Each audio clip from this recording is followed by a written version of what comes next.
Olá, seja muito bem-vindo ao episódio 8 da nossa série Despertando com o autor Joseph Murphy, o livro Os Milagres da Sua Mente, Como Atrair a Riqueza.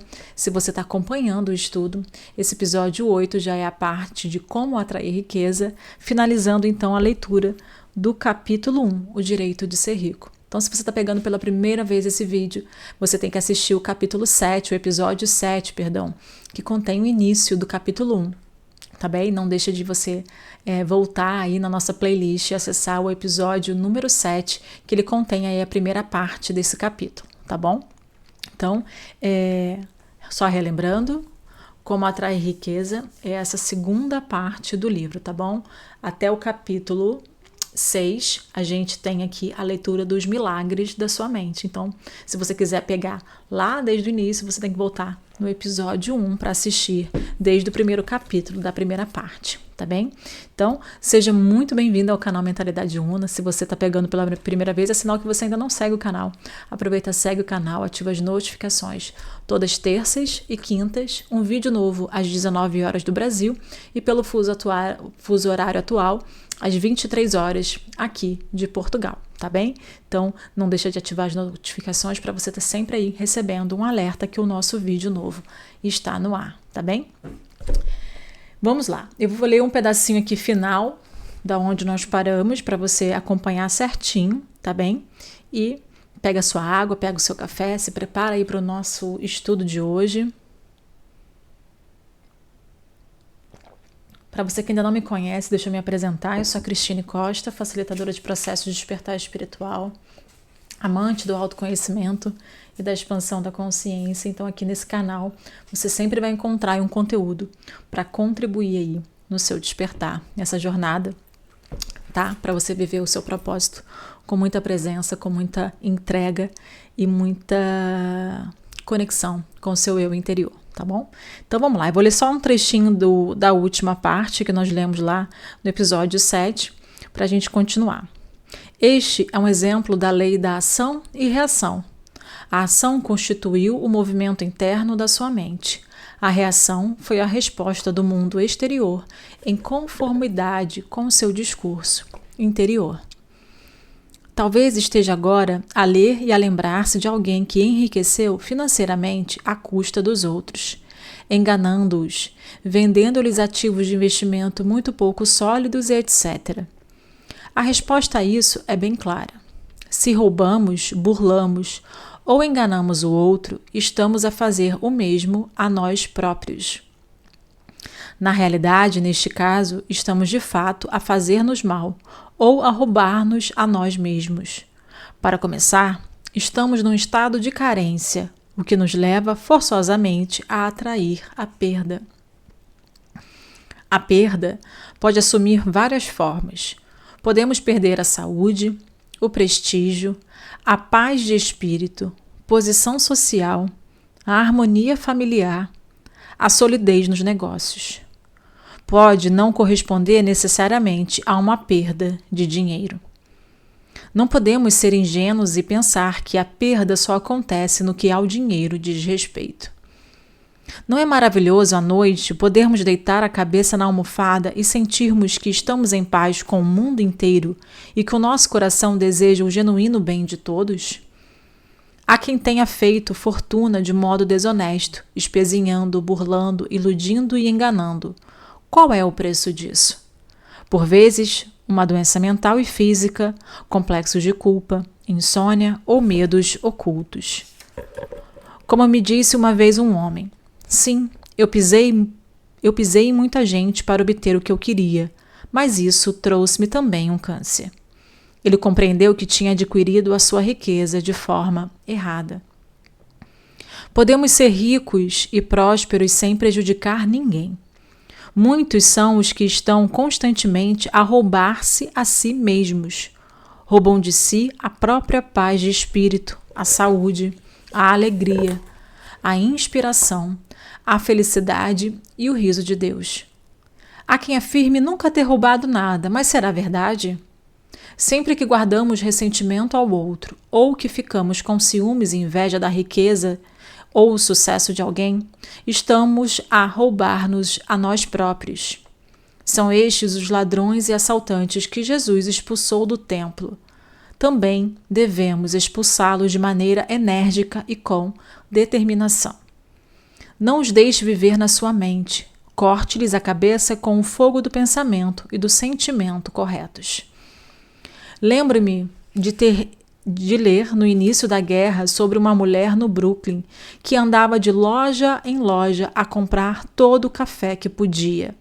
Sabia que seria racionado e estava cheia de medo de que no futuro não houvesse café suficiente para ela. Comprou o máximo que conseguiu e guardou na cave. Nessa noite, saiu para a missa. Quando chegou em casa, a porta da rua tinha sido arrombada, e não só todo o café havia sido roubado, como também a prata, o dinheiro, as joias e outros pertences. Esta respeitosa senhora disse o que todos dizem. Por que é que isto tinha de me acontecer enquanto eu estava na igreja? Eu nunca roubei ninguém. Será mesmo verdade?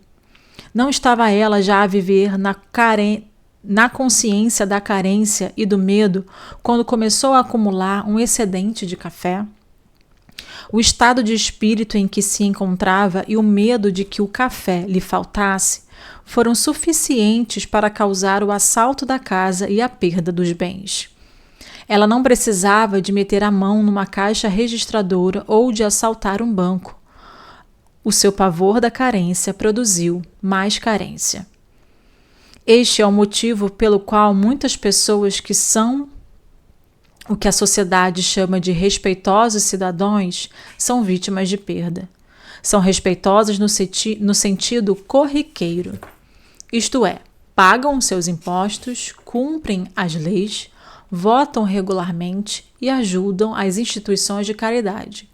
No entanto, ofendem-se com os bens, a riqueza e a posição social dos outros. Se decidissem roubar uma quantia de dinheiro quando não estivessem a ser observadas, isso as poria definitivamente numa situação de carência, e ao incorrem nessa disposição mental, acabariam por atrair toda a espécie de patifes e charlatões prontos a enganá-los e a enredarem-nas em maus negócios. Antes de o ladrão externo nos ter roubado, fomos nós que, em primeiro lugar, nos roubamos. Há sempre um ladrão interior que precede o ladrão exterior. Uma pessoa atormentada pelo complexo de culpa está constantemente a acusar-se a si própria. Eu conheci um homem assim, um tipo honesto que trabalhava como bancário. Nunca roubou ninguém, mas mantinha um romance extraconjugal, sustentando outra mulher em prejuízo da sua família. Ele vivia apavorado, com receio de ser descoberto, e acabou por desenvolver um profundo sentimento de culpa. O medo precede sempre a culpa, e esse medo que sentia provocou-lhe a contração dos músculos e das membranas mucosas, fazendo com que ficasse com uma sinusite aguda. A medicação aliviou-lhe apenas temporariamente o problema. Expliquei a este meu paciente a causa do seu problema e disse-lhe que ficaria bom quando desistisse do caso extraconjugal. Ele respondeu-me que não poderia fazer isso, que já tinha tentado antes, mas que a amante era sua alma gêmea. Ele estava sempre a recriminar-se e a acusar-se a si próprio. Um dia, ele foi acusado por um dos funcionários do banco de ter desviado algum dinheiro. A situação parecia complicada, visto que havia provas circunstanciais que o comprometiam. Ele ficou assustadíssimo e percebeu que só tinha sido injustamente acusado porque ele próprio se culpava e condenava. Finalmente compreendeu o funcionamento da mente. Uma vez que ele, interiormente, estava sempre a acusar-se, acabou por ser também externamente acusado. Em estado de choque por estar a ser vítima de uma acusação injusta, pôs imediatamente fim àquela relação e começou a rezar para que brotasse a harmonia divina e a compreensão entre ele e o funcionário do banco. Começou a rogar: nada há de oculto que não venha a ser revelado. A paz de Deus reina soberana na mente e no coração de todos. A verdade acabou por prevalecer. Todo o equívoco foi dissolvido à luz da verdade. O verdadeiro culpado foi descoberto e o meu paciente ilibado. Este bancário compreendeu que só foi salvo de uma condenação injusta graças ao poder da oração. A grande lei é: pense dos outros o que gostaria que os outros pensassem de si. Sinta pelos outros o que gostaria que os outros sentissem por si.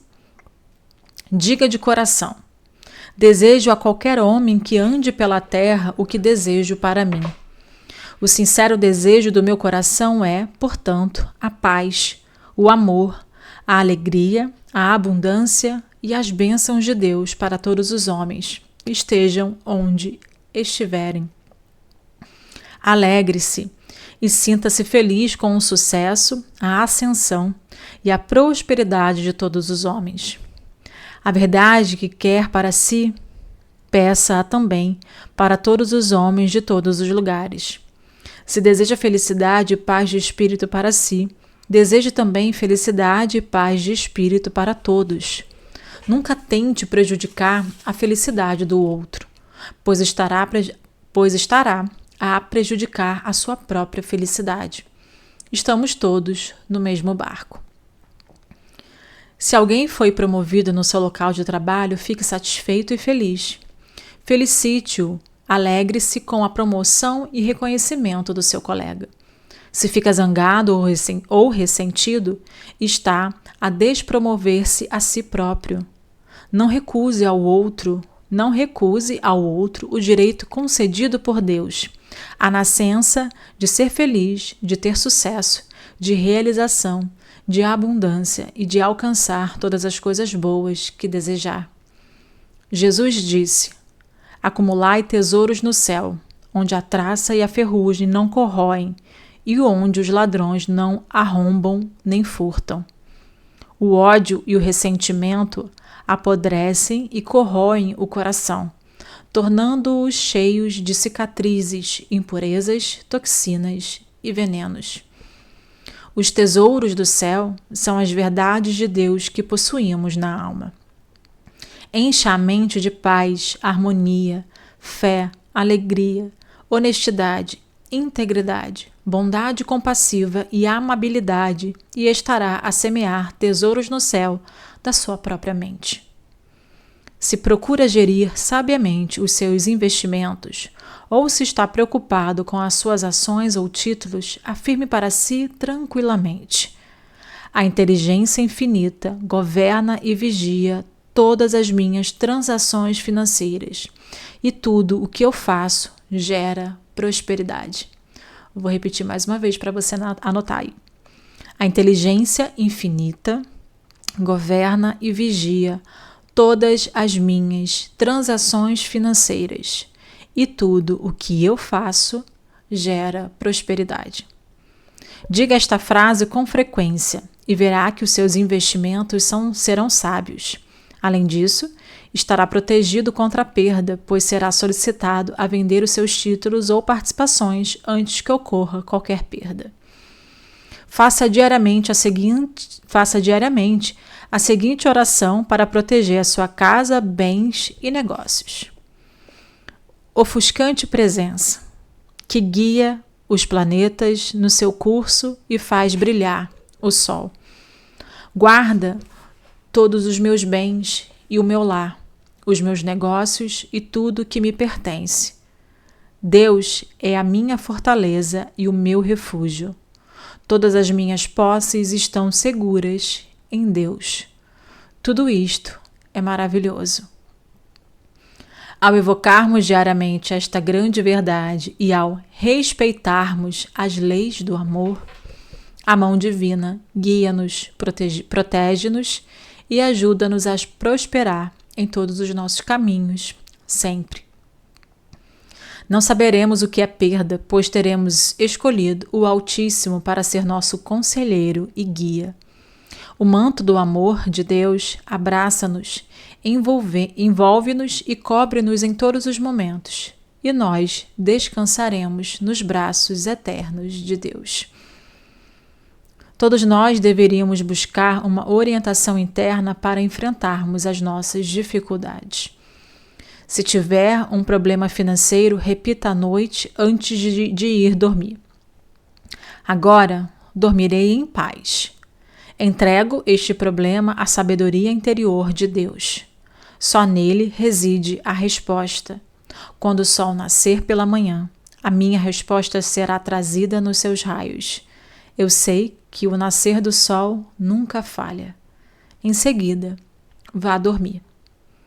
Não vale a pena preocupar-se, atormentar-se ou ficar furioso por causa de um problema. A noite é sempre boa conselheira. Durma sobre o assunto. O intelecto não pode resolver todos os problemas. Reze pela luz que há de chegar. Lembre-se de que o amanhecer sempre vem, varrendo as sombras. Veja o sono como uma bênção feliz. Só somos vítimas das circunstâncias se acreditarmos nisso. Somos capazes de nos erguer e superar qualquer circunstância ou dificuldade. Um novo mundo de diferentes experiências se abre enquanto fincamos o pé na rocha da verdade espiritual, firmes e fiéis aos nossos objetivos e desejos mais profundos. Nas grandes superfícies comerciais,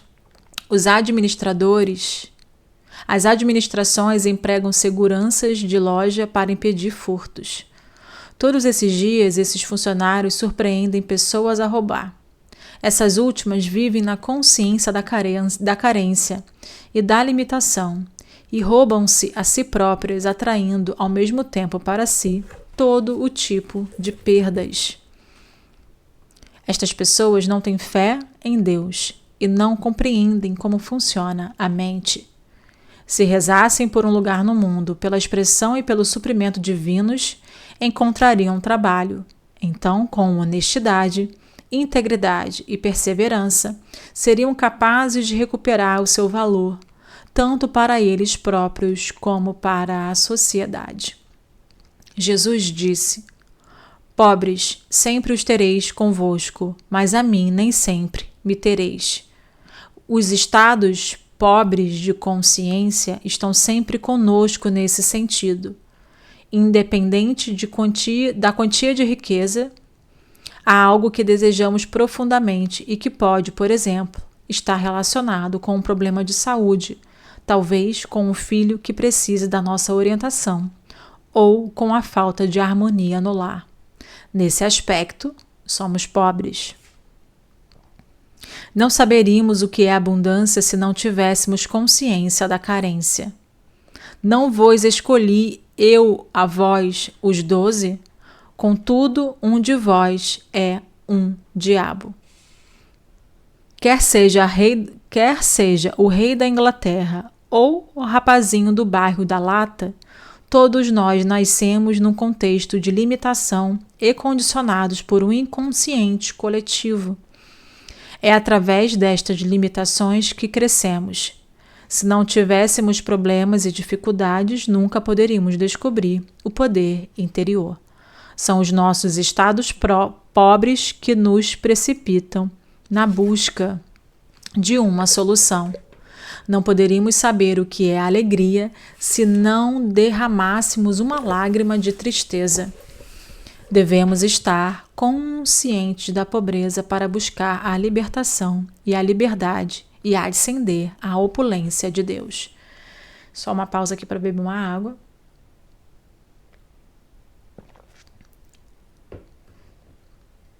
E essa é a importância do contraste das nossas experiências para poder a gente despertar esse poder interior, né? A gente poder acessar, né, essa força divina. Os estados pobres como o medo, a ignorância, a preocupação, a carência e a dor, quando nos fazem buscar o seu contrário, não são maus. Quando os problemas parecem desabar sobre nós e empurram-nos de um lado para o outro, quando nos dilaceramos com perguntas que parecem não ter resposta, como: por que me estão a acontecer todas essas coisas? Por que pareço estar a ser vítima de uma maldição? Uma luz acabará por nos brotar na mente. Através do sofrimento, da dor ou da desgraça, acabaremos por descobrir que a verdade nos liberta. Doces são os usos da adversidade, que, como o sapo, venenoso e feio, traz, contudo, uma joia preciosa na cabeça. Através da insatisfação, somos conduzidos à satisfação. Todos os que estudam as leis da vida estiveram em algum momento insatisfeitos com algo, ou passaram por problemas, dificuldades, ou estavam descontentes com as respostas dos homens aos enigmas da vida. E acabaram por encontrar a resposta na presença de Deus, dentro de si mesmos, a pérola de grande valor, a joia mais preciosa. A Bíblia diz: procurei o Senhor, e ele respondeu-me, livrou-me de todos os meus temores. Quando concretizamos a nossa ambição ou desejo, apenas ficamos satisfeitos por um breve período de tempo.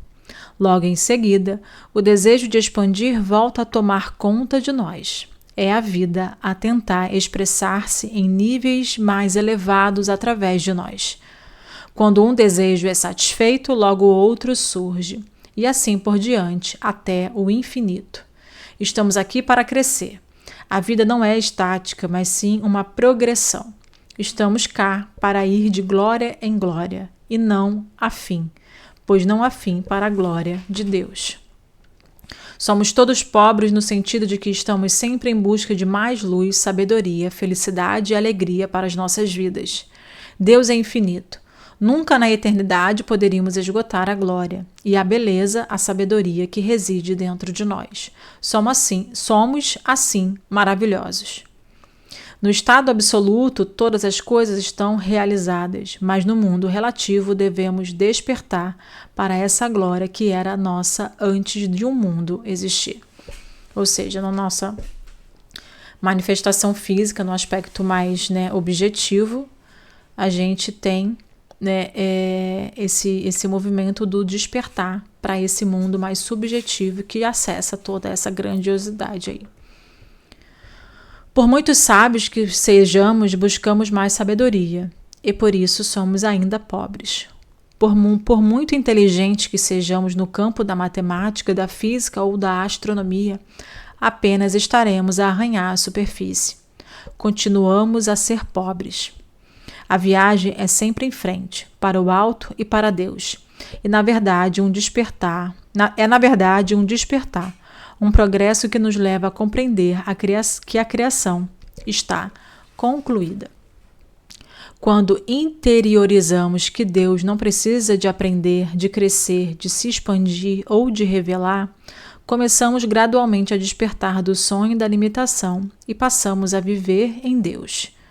À medida que o medo, a ignorância, a hipnose coletiva e o inconsciente coletivo não são varridos da frente dos olhos, começamos a ver através das lentes divinas. No sentido de se esvaziar, eu até ia chamar a atenção, porque ele fala muito do sofrimento, da eterna busca. A gente precisa ter muito cuidado, porque isso pode ser um mecanismo do nosso próprio ego, da nossa resistência, para nos manter numa eterna busca, e eu acredito muito mais no movimento da gente se esvaziar cada vez mais para acessar a fonte e conseguir acessar essa grandiosidade. Então, é uma escrita bem antiga, o Dr. Joseph Murphy, ele nasceu ali em 1898 e faleceu em 1981. Ou seja, já é bem antiga a escrita dele, os estudos dele, mas dentro da visão que eu tenho construído muito, até pelo livro de Um Curso em Milagres, que bem provavelmente eu vou trazer mais à frente aqui no canal, eu tenho acreditado muito mais no aspecto da gente se esvaziar, né? A nossa condição humana, né? O nosso ego, ele já tem muita informação, já tem muito conhecimento, já tem muita crença, já tem muitas ideias, né? E nesse movimento espiritual que a gente acaba vivenciando uma busca, né? Um entendimento, porque a gente é chamado para viver a vida de um jeito, né? De um jeito mais profundo, né? De trazer um propósito mais para a vida. Às vezes a gente se perde um pouco na eterna busca. Então a gente precisa ter uma presença muito grande, um autoconhecimento muito profundo para poder equilibrar, né, o que realmente faz parte da minha busca, do meu processo de conhecimento, de construção dessa jornada,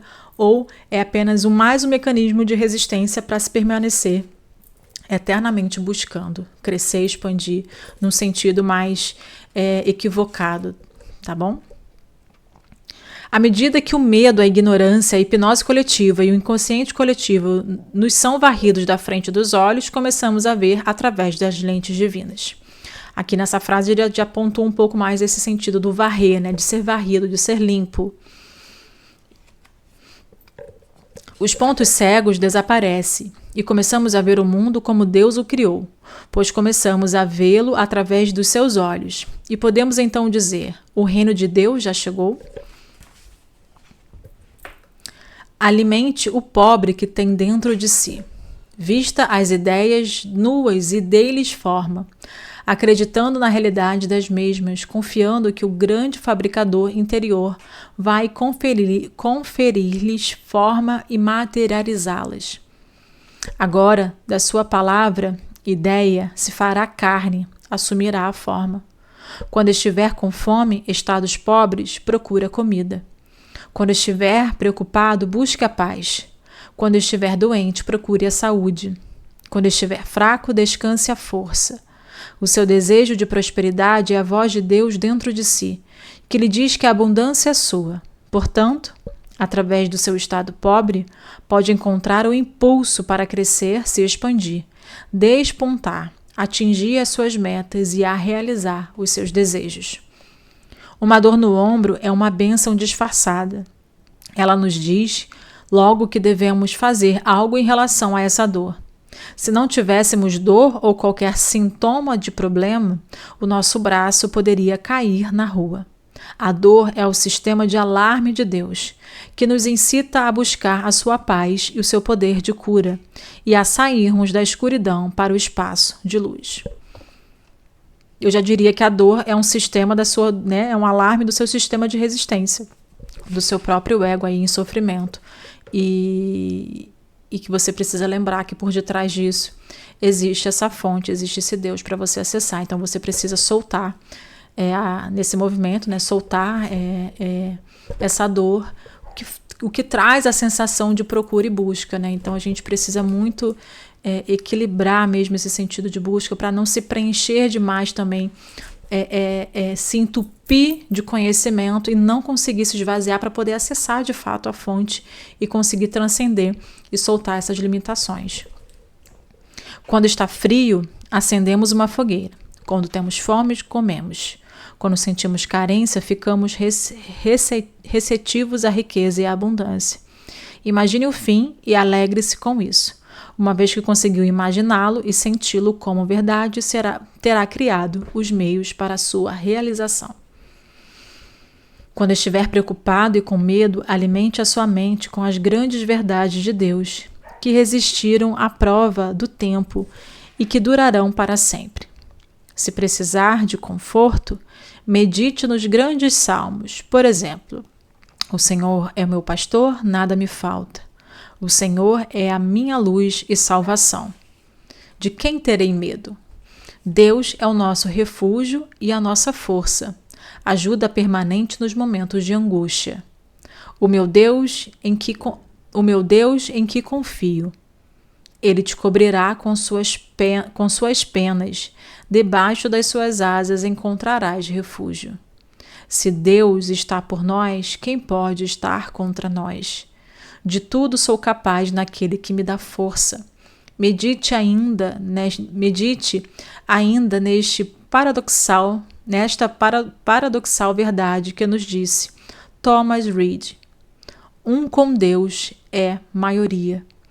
Deixe as vibrações curativas desta verdade lhe inundarem a mente e o coração, e verá que este processo meditativo irá lhe ajudar a varrer todos os medos, dúvidas e preocupações. Medite também sobre estas grandes verdades espirituais. O coração alegre torna feliz o semblante. Para o pobre, todos os dias são maus, mas a alegria do coração é um perene festim. O coração alegre é, para o corpo, remédio salutar. O espírito triste seca os ossos. Por isso, recomendo-te que reacendas o dom de Deus que se encontra em ti. Comece neste momento a despertar o dom de Deus, recusando a evidência dos sentidos, a tirania e o despotismo do inconsciente coletivo, e reconheça completamente o poder espiritual dentro de si como a única causa, o único poder e a única presença. Tome consciência de que esse é um poder receptivo e beneficente. Aproximai-vos de Deus e Ele aproximar-se-á de vós. Com devoção, recorra a Ele com segurança, confiança e amor, e a sua resposta chegará como amor, paz, orientação e prosperidade. Ele será o seu consolador, guia, conselheiro e pai celestial. Diga: Deus é amor. Procurei o Senhor e Ele respondeu-me. Livrou-me verdadeiramente de todos os meus temores. Além disso, passará a viver entre verdes prados, onde a abundância e todas as riquezas de Deus fluirão livremente através de si. Durante o dia, diga para si de maneira livre e alegre: caminho todo dia consciente da presença de Deus. A sua plenitude flui através de mim a todo momento, preenchendo todos os copos vazios da minha vida. Só um minutinho.